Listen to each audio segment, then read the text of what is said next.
Since the iPhone 7 Air has been constantly exposed, many cell phone manufacturers have also begun to follow the keyword thin. The Red Magic 10 Air is one of the brands that have officially delivered. This phone abandons the design style of many gaming phones and makes the entire body design more minimalist.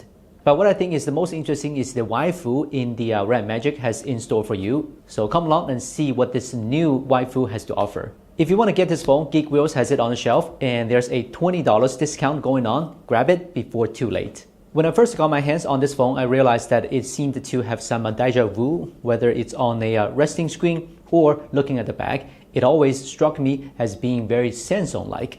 However, there are some things that make it better than Samsung. For example, this 6.8-inch screen on the front is almost complete with no cutout, no bangs, just pixels.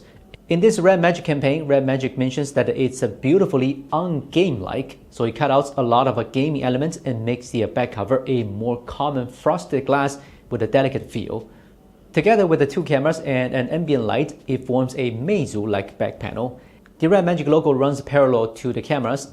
In addition to the white version we have, there are also black and orange color options. The red button on the right side can be long pressed to enter the game space or quickly enter a game. The top and bottom of the left side offer touch shoulder buttons to simulate the phone as a joystick for gaming. The infrared emitter at the top isn't missing either, but when I measured its thickness, I was puzzled because the results we got were way off from the official claims. It's even as thick as the OnePlus 13, but I was most surprised by the camera bulge, which is just 1mm out. The 6.8-inch AMOLED screen on the front is known as the Wukong screen in Chinese publicity, which is actually the Chinese word for no-hole screen, which is pretty funny, right? The front camera is still hidden underneath the screen, perfectly ensuring the integrity of this screen. Whether you are playing a game or watching a movie, it's hard to notice the front area. But if you let the situation get a little extreme, you will notice a slight tendency for the area to be a little reddish and purplish. And there's also some variation at the different brightness levels. That's why Red Magic also offers the option to fine-tune the front screen display in the settings. If you want to take it a step further, turn on the camera, turn off the beauty mode, and take a few selfies. The overall shot isn't too bad, but if you zoom in a bit, you will see that the quality isn't great. There's also a bit of a flare when moving the lens around if you are facing a light source. Other than that, the quality of the screen is quite good.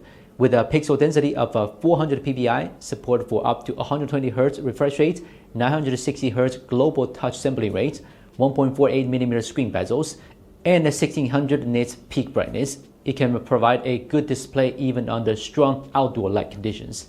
Meanwhile, both high-frequency PWM dimming and DC dimming, which are unique to Chinese phones, are quality supported. The combination of a Snapdragon 8 Gen 3, LPDDR5X, and UFS 4.0 basically makes it not too bad. It performs well in both Geekbench 6 and Antutu. So when it comes to signal support, it does a good job of supporting European or Asian network formats, as do most phones that go on sale in China. But if you're in the US, it's a bit worse. Red Magic is one of the few manufacturers that doesn't do private protocol development in China, so it has a good PPS public protocol support. The charger that comes in the package supports a wide voltage input of 100 to 250 volts and can put up to 65 watt power. In our test, it took about 74 minutes to fully charge the 6000 mAh battery. You can also activate bypass charging if you want to play with your phone while charging. But what surprised me most was the presence of the Red Magic Girl. You can change your clothes, interact with her on the desktop, and even watch her sleep. The new Play Along feature may give some unique insights into different scenarios in the game. For example, 好美丽的风景，是不是累了？想吃水煮派蒙、油炸派蒙，还有派蒙蘸酱。 She was seeming a bit more interesting than the common AI.